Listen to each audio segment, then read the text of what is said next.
From Caterpillars to Butterflies, episode 27, How to Be Content Where You Are and Why You Should Be. Welcome to the From Caterpillars to Butterflies Personal Growth Podcast. Just like the caterpillar is destined to become a butterfly, you too are designed for a beautiful transformation. This is where you go to grow and transform your life. And now, here's your host, Certified Life Coach, Charlene Dior.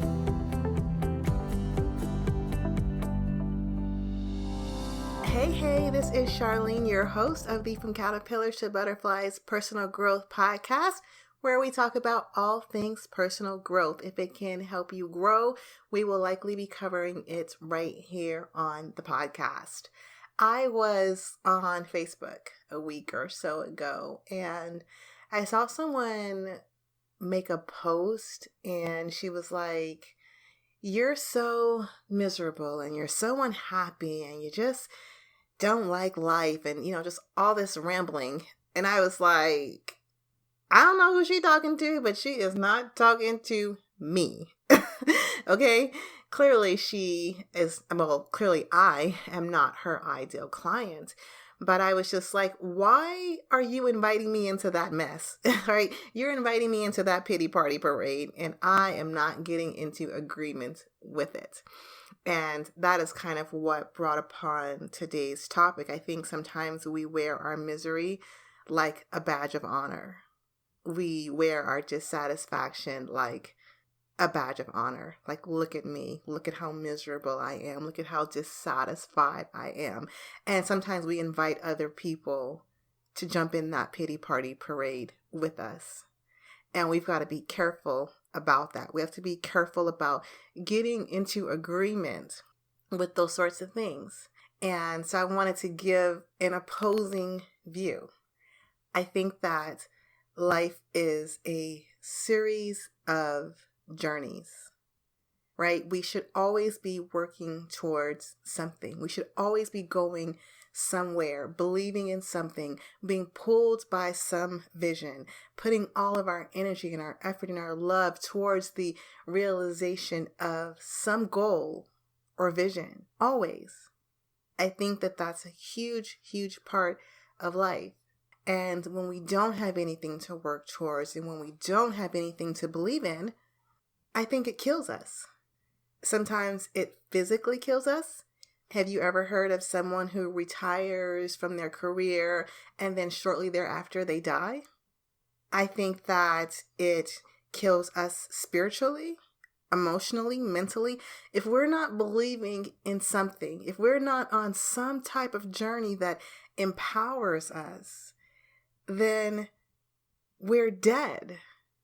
So if that's true, if life is a series of journeys of setting goals and accomplishing goals, of seeing a vision and walking towards it, of believing in something and going to get it, if that's true, and you're miserable every time you're in the gap between where you are and where you want to be, you're going to spend a lifetime being miserable. You're going to spend a lifetime being unhappy. You're going to spend a lifetime being dissatisfied. So if you don't learn how to get satisfied and content in the gap, you're just in for a lifetime of misery.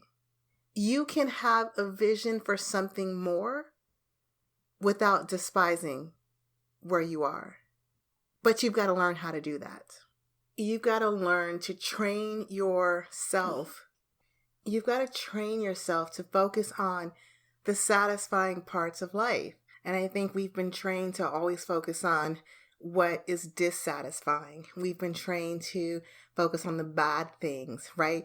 Bad news travels fast. But I challenge you to make a shift.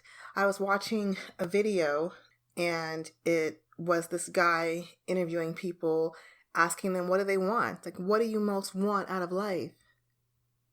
And everybody was saying, I want to be happy. I want to be happy. I just want to be happy.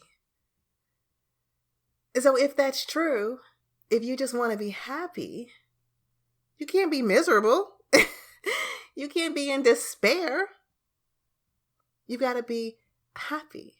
So you have to train yourself to focus on what you're satisfied with and not what you're dissatisfied with. I went to an event with Esther Hicks. She teaches on the law of attraction. And whether, you're a fan of that or not, she has some really great takeaways. She was saying to be satisfied, to be satisfied. Be satisfied. She said to practice going as far into the day as possible, being satisfied. Not complaining, not being in despair, not being on a pity party parade, right? Go as far as you can into the day being satisfied. And then tomorrow try to go a little further. She says to be happy here. Be happy here. And be happy here. So wherever you find yourself on the journey of life, be happy there. Be happy there. Your momentum toward achieving what you desire increases in satisfaction. Lesson from Esther Hicks. So when you want something for yourself, you can't be miserable. You can't despair where you are while you're on the way to where you want to be next. Why? Because when you're in despair, and I kind of said this last week, you're not going to have the energy and the hope and the motivation to get up off the couch and work on what you want next. When you're in despair, it is soul crushing. It kills your motivation. It kills your desire. So you can't have an attitude of always being dissatisfied because there's a gap. Your momentum towards achieving what you desire increases in satisfaction because satisfaction helps you focus. Despair takes you off track because when you are in despair, you just want to reach for whatever, the quickest thing, right? I know I've had this problem. I could be doing something that I hate, like have a horrible job. I go to work and I'm just so dissatisfied. And then I come home and I'm like, man, what can I eat? Why? Because eating something yummy is satisfying. But it's satisfying enough to kill the despair for a moment. And then we get to start all over again tomorrow. So being in despair doesn't help you. Doesn't help you create momentum. It doesn't help you be happy, and it doesn't help you close the gap. Being satisfied, learning to be content helps you do those things. So it's really in your best interest to train yourself to focus on the satisfying parts of life. I believe life is like a yin yang. Have you seen those? It's the circle with one half is black and the other half is white, and like the squiggly line in the middle. And there's a black dot in the white half, and there's a white dot in the black half, if I said that right. Right? And so there's good inside of evil, and there's evil inside of good. There's life inside of death, and there's death inside of life. And guess what? There is dissatisfaction inside of satisfaction, and there is satisfaction inside of dissatisfaction. So if you want to be happy, if you want to enjoy your life that is a series of journeys, then you have to be focused on the satisfaction, which is always there. That's the yin yang of life. Focus on the satisfying parts. My sister graduated this weekend with a doctorate in education. Go, my sister.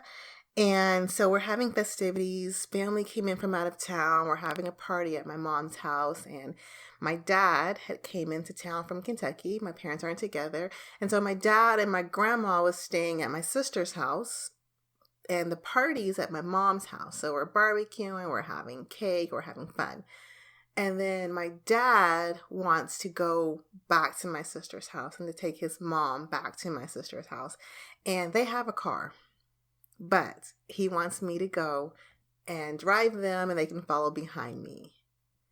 And so I'm aggravated, I'm going to be honest, because you could get yourself there. Why are you inconveniencing me, right? And then I thought, okay, Charlene, is this dissatisfaction inside of satisfaction? Because the truth of the matter is that it was a very satisfying weekend. It was a very satisfying party. And there was a bout of dissatisfaction, which is life. I could have said, no, I'm not going to do that. But why? It wouldn't have been worth it, right? So it's the dissatisfaction inside of the satisfaction. And then I should just let it go, right? I should focus on the satisfying aspects of the weekend. There's always something satisfying to focus on. If you train yourself to focus on what's satisfying, you will improve your relationships. Like, how many times have you nitpicked or had a fight over something that's trivial that isn't really a deal breaker, right? So if you shift your thoughts to what's satisfying, you'll see that relationship improve. You'll see your experience of life improve.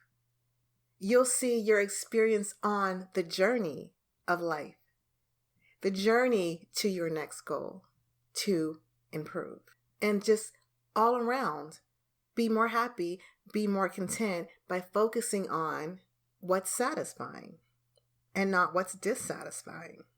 I think that sometimes we want to focus on what's dissatisfying because we think that our attention makes it better, or that maybe if we ignore it, then we're condoning it, right? Like, have you ever disapproved of something that someone did or said, and so then you just made a point to stare at them or linger a little longer or roll your eyes or something? You don't want to tell them that you don't approve, but you want them to know, because if you don't know, then it's like I approved you doing it. You understand what I'm saying? Like, I am a self-professed worrywart. I worry. And it's almost as if I think that my focus being on the thing that is causing me grief helps keep it under control. And if I shift my focus off of it, it's just going to blow up. So I got to stay worried about it to keep it contained. But that's not true, right? Like, it's just, what they say, worry steals today of its peace or joy or whatever, right? And so it's the same thing with your dissatisfaction. You think that if you just ignore it, or you don't focus on it, or you focus on the satisfying part, then what you're basically doing is condoning it or settling or accepting it. But you're not doing that either. You're focusing on the satisfying parts as a way of life, but you're also going to acknowledge what's dissatisfying. You're going to acknowledge the friction. Being in a situation that is not satisfying to you is not a curse. It's a blessing. And the situation that you find yourself in right now that is dissatisfying, there's a pretty good chance that at one point it was satisfaction. It was satisfying. But over time, that has shifted. And so the friction that you feel now is just your cue. It's your indication that it's time for you to start another journey. It's the same friction that the caterpillar feels that makes it go build a cocoon. It's the same friction that birds and mammals feel when it's time to go migrate, right? The friction is just your indication that you have stayed on this journey long enough and it's time to start a new journey. It's not a curse. So when you find yourself in a dissatisfying situation, you want to first identify, is this satisfaction inside of dissatisfaction, or is this dissatisfaction inside of satisfaction? If it's dissatisfaction inside of satisfaction, then you might decide to just let it go. You're not going to ruin the evening because you don't want to take someone home, right? I'll just do it and I'll get back to the satisfaction when I get back, right? You might decide to let that go. But if it is satisfaction within inside of dissatisfaction, then you want to make note of that. And you want to focus on the satisfying parts while also getting super clear on what's dissatisfying. You want to get super clear. If it's your job, what's dissatisfying about it? Is it your coworkers? Is it the work that you're doing? Do you not feel challenged? Do you not feel any passion? You want to get super, super clear. If you're not clear enough, then you might go solve the wrong problem, right? You might go from the frying pan to the griddle. So you want to get clear on what it is that's causing you this dissatisfaction. And then you want to get super clear on what you'd most prefer, where you would most rather be. Get super clear. And once you've identified that gap, then you want to get clear on how you're going to close it. And I talked about this in the episode on creating a personal growth plan. You're going to work on closing the gap. Closing the gap is the journey that I said we're always on. Identifying the gap is not a journey. Identifying a gap is standing still. And that might be what's causing you some despair. It's because you've identified the gap, but you haven't started walking the journey. So you want to find how to close the gap. What do you need? Who do you need to know? Where do you need to go? And then you want to start taking action to close the gap. And if you're in action, you know where you are and why you don't want to be here. You know where you'd most rather be, and you know what you need to get there.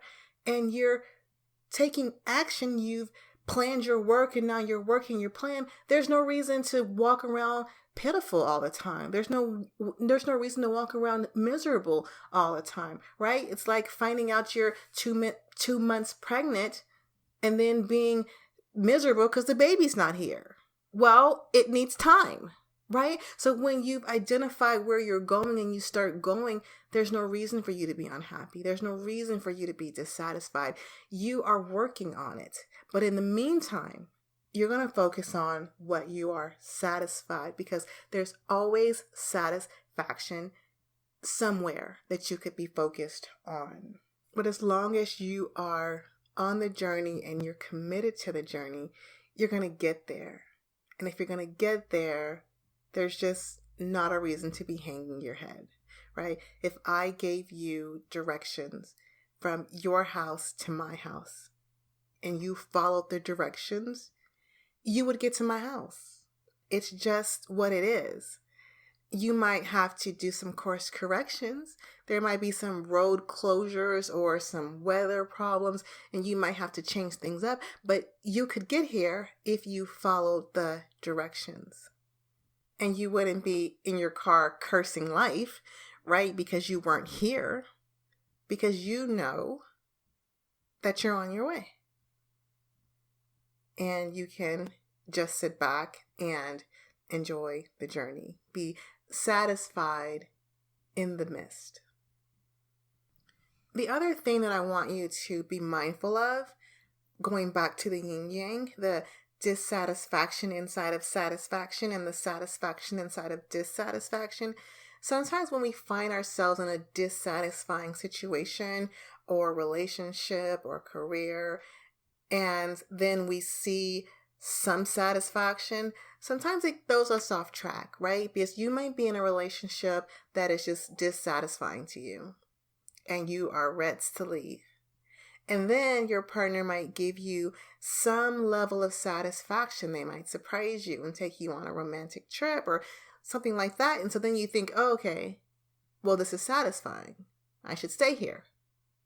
And then tomorrow or a week from now or a month from now, you're back to being dissatisfied. So you have to also be mindful that there is satisfaction inside of dissatisfaction, but overarchingly, what is this situation? What is this relationship? What is this career? And if it's mostly dissatisfaction, I want you to focus on the satisfying parts of it, but I don't want those to distract you, because you'll lose the momentum that you're creating. Identify if this is a satisfying situation with some spaces of dissatisfaction, or if it is a dissatisfying situation with some spaces of satisfaction. And if it's dissatisfying, be committed to changing it. If the whole thing is mostly dissatisfying, be committed to changing it, to starting a journey to where you want to be next, and to not let the small moments of satisfaction make you get comfortable or confused or settle. Okay, so I just wanted to also circle back on that too, because I know I've been there with men, especially. Like, I'm really ready to go, but oh, he just did this nice thing for me. Maybe I'm tripping. No, it's dissatisfying with some satisfaction, because that's the yin yang of life. So I didn't want that to trip you up. I just want to recap what I've said here, because I've said a lot, I think. You're always on a journey in this life. If you're not on a journey towards something right now, go find something. Go find a journey to be on. Acknowledge whether you are in a dissatisfying space or a satisfying space. If you're in a dissatisfying space, that's great. That friction is your notice that it is time to start something new. But I don't want you to despise where you are. Take it as a blessing. Map out where you'd rather be. Map out your plan and start taking action. Start the journey. But as much as possible, focus on what is satisfying to you. What is satisfying about your situation. What is satisfying about your career or your house or your whatever. Go as far into the day, as Esther Hicks says, practicing being satisfied. Because that's what life is, a series of journeys. And if you cannot learn how to be satisfied in the gap, how to be content between where you are and where you want to be next, you're not going to enjoy the experience of life. And I want you to do that. I want you to enjoy your life. That is all I have for this week's episode. Thank you so much for joining. I appreciate your time and your trust in what I'm teaching and sharing. As always, I'd love to hear from you. You can always reach out to me at Charlene at FromCaterpillarstoButterflies.com. That is CHARLENE at FromCaterpillarstoButterflies.com. You can follow us on Facebook, on Twitter, on Instagram. You can get the links there on the website FromCaterpillarstoButterflies.com in the show notes. Don't forget, we're also on Patreon. And if you want personal support and coaching, then that is also an option available to you as well. So I know I talk here in generalizations about my own personal experiences or examples from other clients, but if you have a specific situation that you want to improve, there's a specific dissatisfying element of your life that you're ready to finally start the journey towards improving, then I invite you to reach out to me to discuss that as well. I hope you enjoyed today's episode, and I'll see you right back here next week. And now, a moment of meditation. If you're not driving, cooking, or doing anything that requires your full attention, take a deep breath and close your eyes as Charlene leads you into an inspiring meditation. Take another deep breath in and exhale. And I want you to continue breathing slowly, inhaling and exhaling.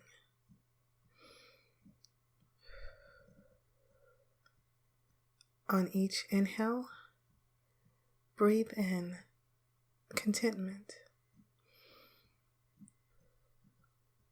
Allow yourself to feel more and more content, more and more satisfied on every inhale.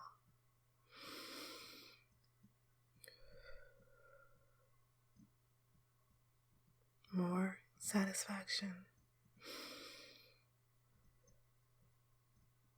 More contentment.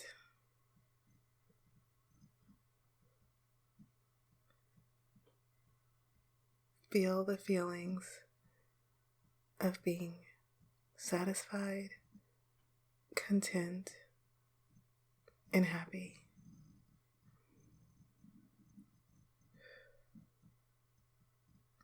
Breathe in more. Feel it permeate your entire body. See contentment cover your mind, cover your thoughts, cover your feelings and your emotions. Take in some more. Continue to let it travel throughout your body, throughout your thoughts.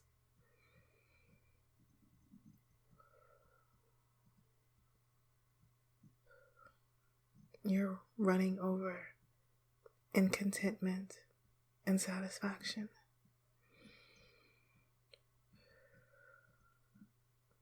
With each inhale, taking in a little more. Feel how good it feels to be satisfied, to be content.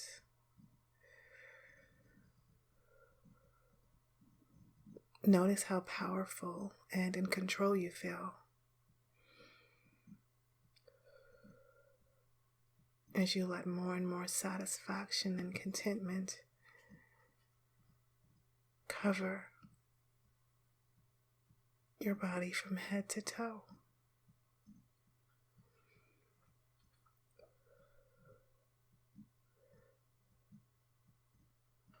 Now I want you to survey your body. Look for any lingering feelings of discontentment, dissatisfaction, anything you've been holding on to.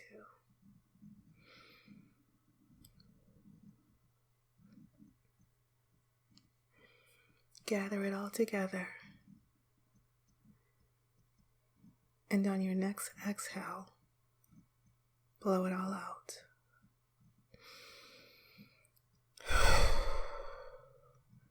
Let go of all that dissatisfaction. Let go of all the contentment, anything that's still lingering inside you. And as you do that, there's more space for you to breathe in more contentment and more satisfaction.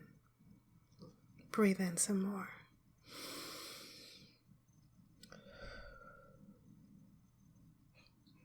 Feel the feelings of being satisfied,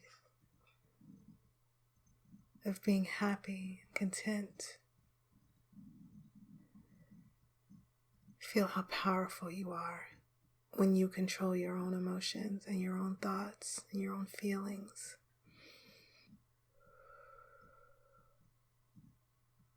See all the momentum you're building, because satisfaction creates momentum for even more satisfaction.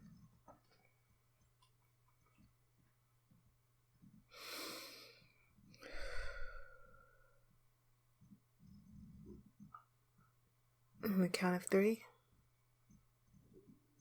open your eyes. Feeling satisfied and content. 1, 2, 3. Open your eyes. Feeling overflowing contentment and satisfaction. Take this feeling with you for the rest of the day and the rest of your life. Until next time, grow on purpose. Thanks for listening to the From Caterpillars to Butterflies podcast, your one-stop shop for all things personal growth. For today's show notes and even more tools and resources to help you transform the life you have into the life you love, go to www.fromcaterpillarstobutterflies.com.